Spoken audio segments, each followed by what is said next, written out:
Good evening and welcome to the LaRouche Organization Weekly Battle Report.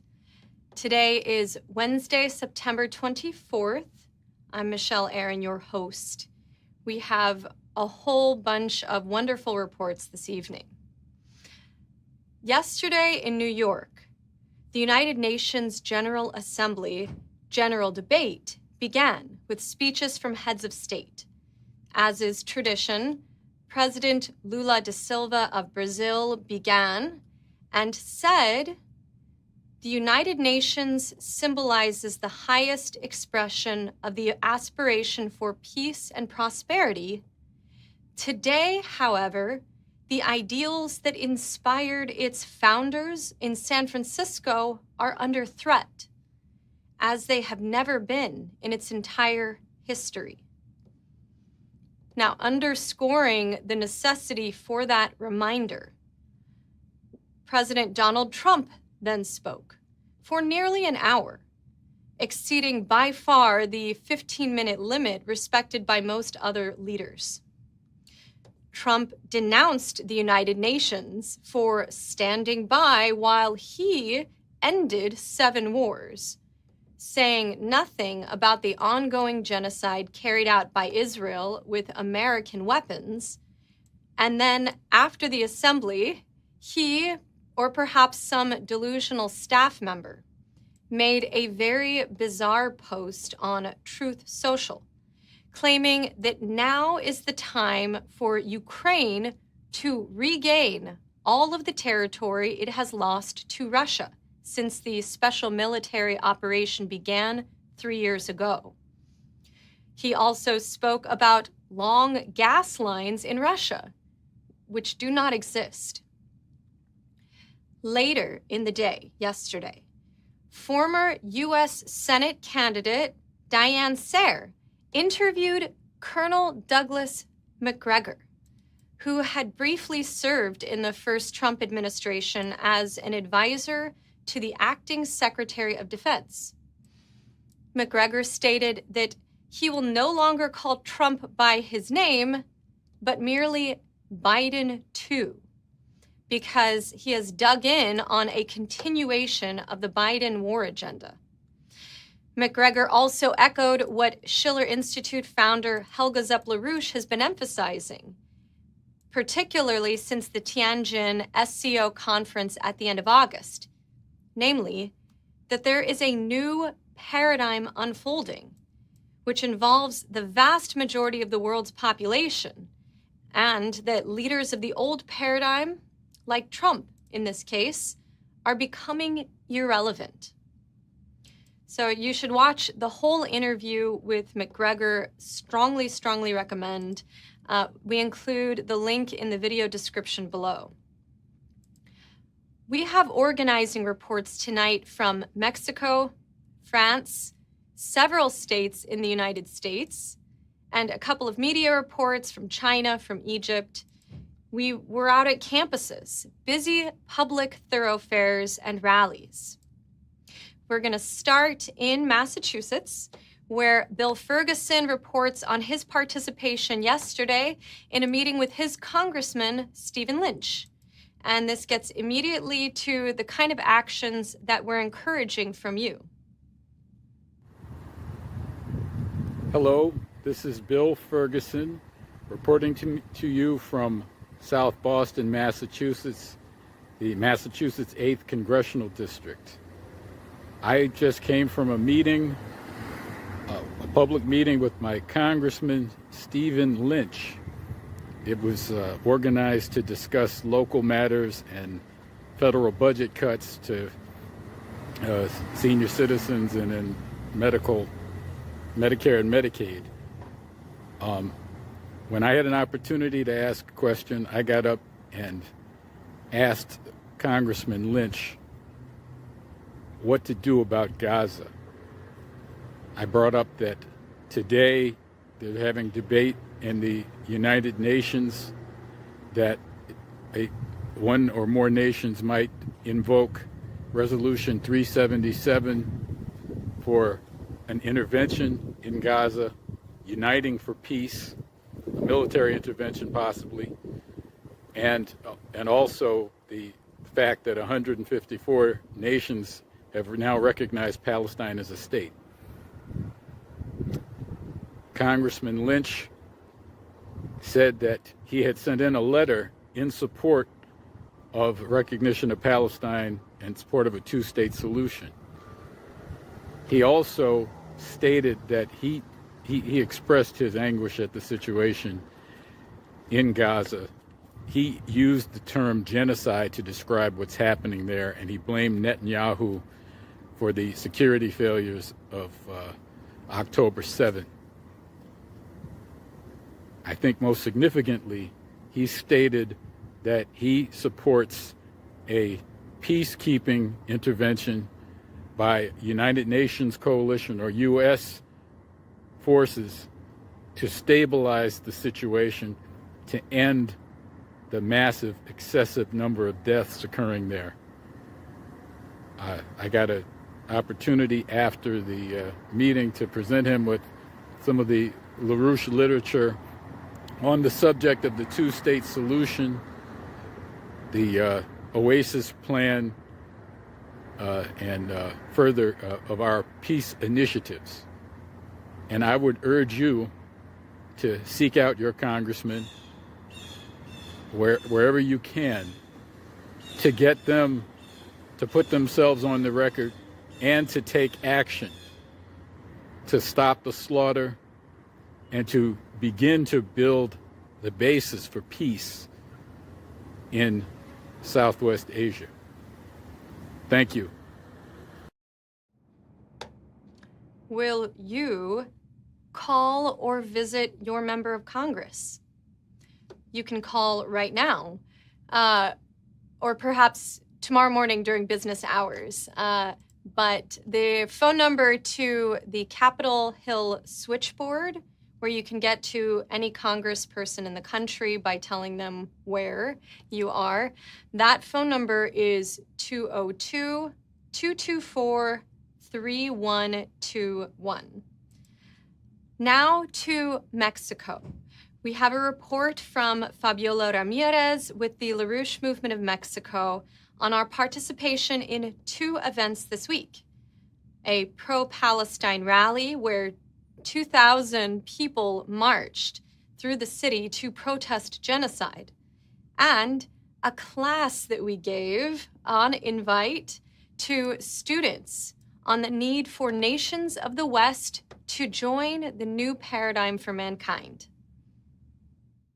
Hello everyone, I am Fabiola Ramirez and this is a brief report from the LaRouche organization in Mexico.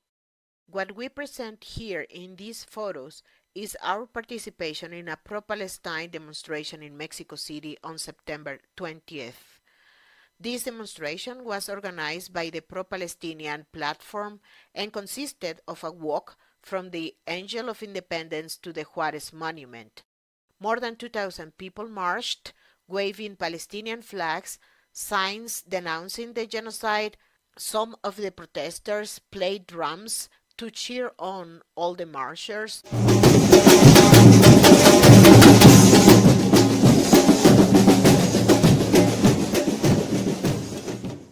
We carried a banner about the Oasis plan and distributed statements from the Schiller Institute on what concrete steps must be taken toward a new era and why Western nations must cooperate for a new world economic order. We also gave reports through a megaphone and we joined the others in chanting slogans.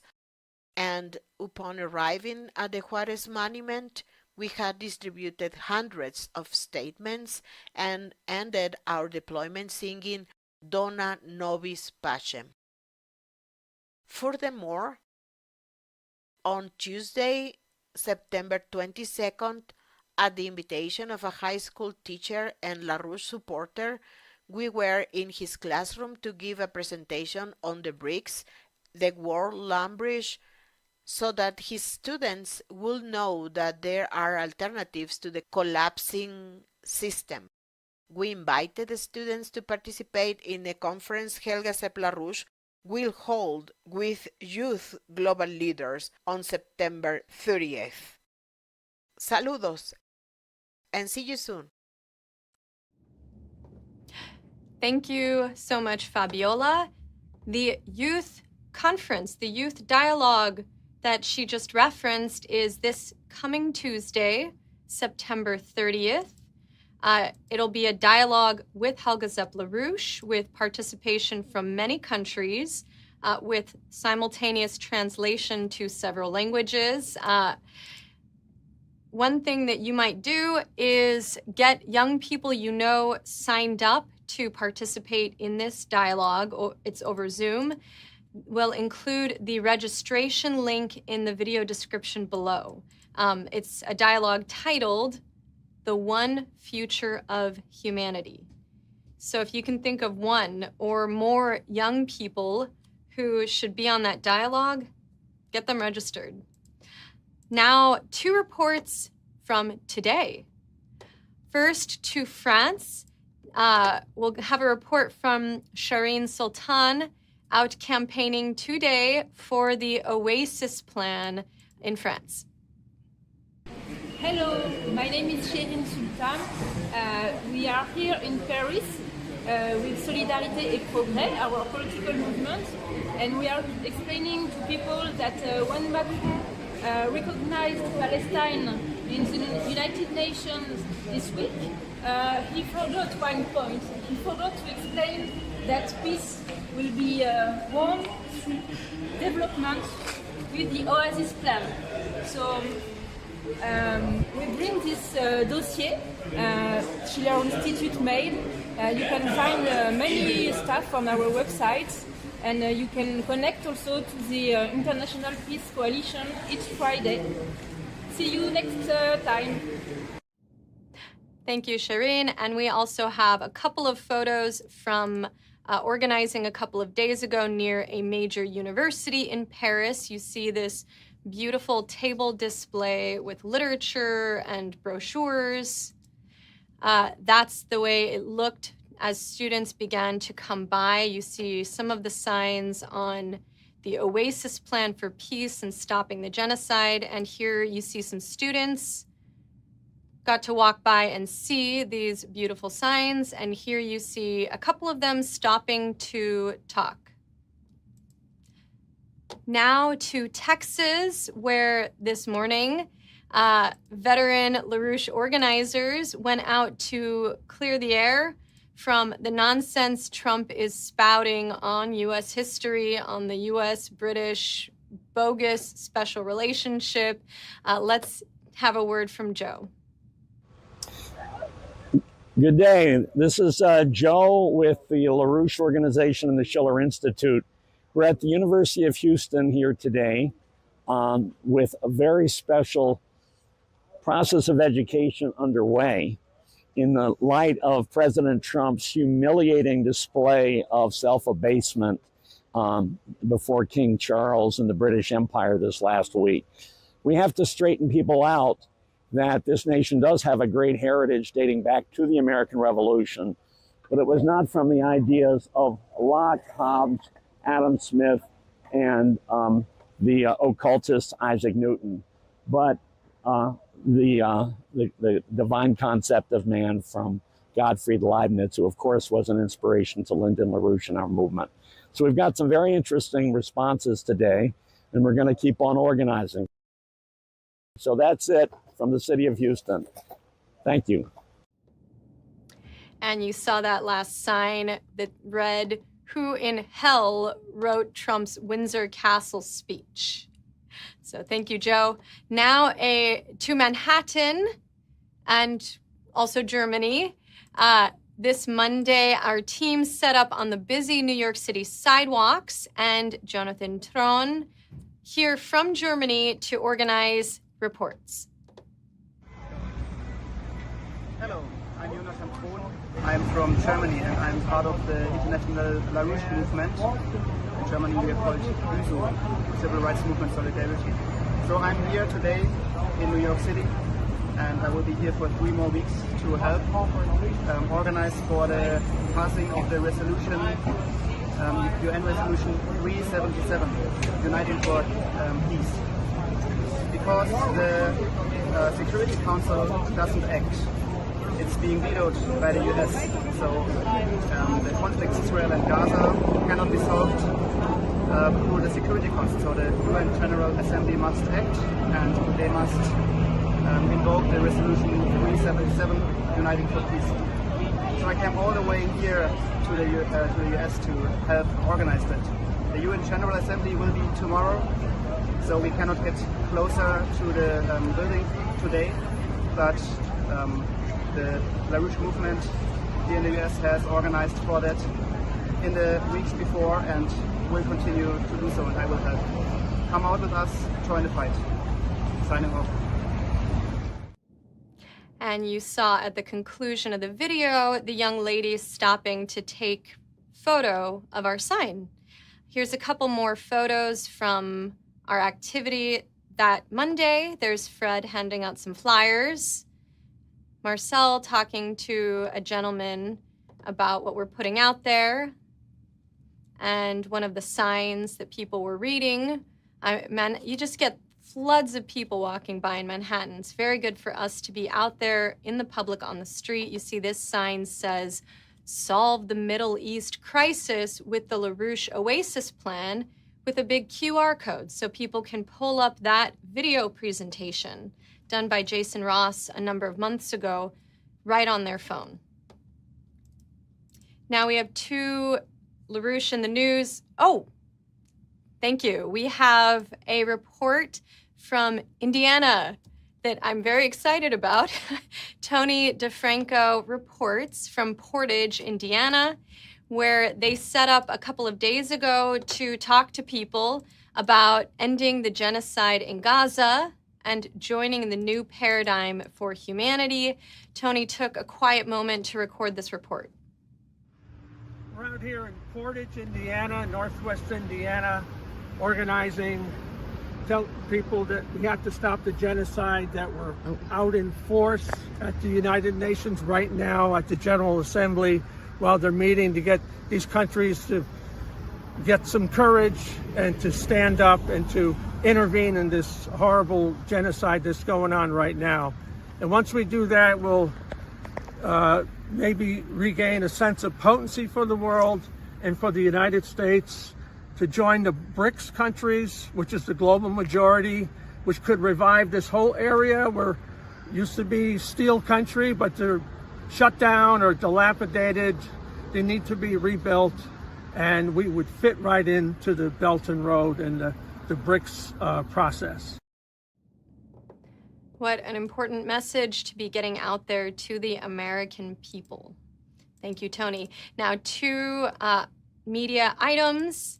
We're going to go to an video excerpt published by China's CGTN news agency of an interview with Hussain Askary, who is the vice president of the Schiller Institute in Sweden and who was in China last week. Askary reflects on new advancements just since his trip to China 1 year ago that he saw, and you'll see in this video beautiful footage of the city of Korla in Xinjiang province that he describes. Look at from an outsider's perspective, if I can, from an outsider's perspective, it seems that Xinjiang is determined and it's counting on openness to spur its development. My biggest surprise was the city called Korla. And when I look at the map, it's right on the edge of the second largest desert in the world. It's one of the most modern cities I have seen. And the infrastructure, the buildings, the schools, the hospitals there are better than many other parts of the world, including in Europe. So this fantastic development that has taken place in Xinjiang is just enormous. It's even beyond what I expected, although I thought I knew something about Chinese economy. So now Xinjiang, and this is what is fascinating about Xinjiang and the development and opening of Xinjiang has taken place. Like from being an isolated place, outpost, it's like Xinjiang is like in the corner. Now suddenly it is actually the center of Eurasia because of the Belt and Road and the new Silk Road development. So Xinjiang also is leaping ahead, not simply as a bridge between the developed part of China, where the industries and technology is transferred to the rest of the world through Xinjiang. It's not only a bridge anymore. It will become, because of the enormous investments in industrial projects here and technologies, that there will be enormous industrial activity here where things will be produced here instead of just shipped through Xinjiang. Absolutely. And then the massive economic cooperation agreements with Pakistan, with Central Asia, with all the neighbors of China who are also neighbors of Xinjiang, that the Xinjiang will become a completely different place. Now, with that development process he described in the back of our minds, let's go to an interview that Hussain actually did with an Egyptian newspaper on the 21st, Egypt's El Masri newspaper. The title, as you see here, of the article, Hussain warned that Netanyahu's final solution to the Palestinian issue is the extermination of Palestinians. And it's a very good article. We include the link in the video description. It covers a thorough analysis of the titled subject and the urgency that the international community step in to act. Now, indicated under the subtitle, The Larger Context, is the following contribution. According to Helga Zepp-LaRouche, president of the Schiller International Institute, the real reason behind this dangerous Israeli policy is that Israel's supporters in the United States and Britain are willing to do anything to prevent the emergence of a new and just world order as an alternative to the economically bankrupt but lethal weapon-fired monarchy, making it clear that the issue poses that the whole of humanity is in danger of existential human civilization to go in some process. It continues.